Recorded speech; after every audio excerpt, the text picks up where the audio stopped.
Today we're going to install this Evap Purge valve solenoid on this 2013 Chevrolet Traverse. There is the part number, and let's go ahead and get started. This is going to go right in there, just like so.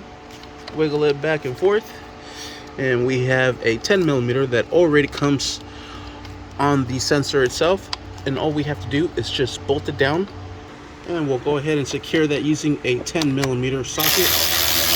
Drive it all the way down. Perfect. Next, we're going to connect our sensor and our hose. Perfect. Bring in our cowl.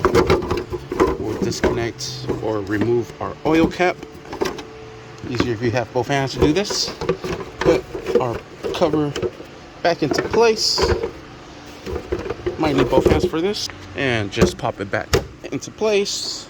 Grab your cap. Put your cap back into place, and we are set. And that is how you install the new purge valve on this 2013 Chevrolet Traverse. Thank you for watching. Please like and subscribe.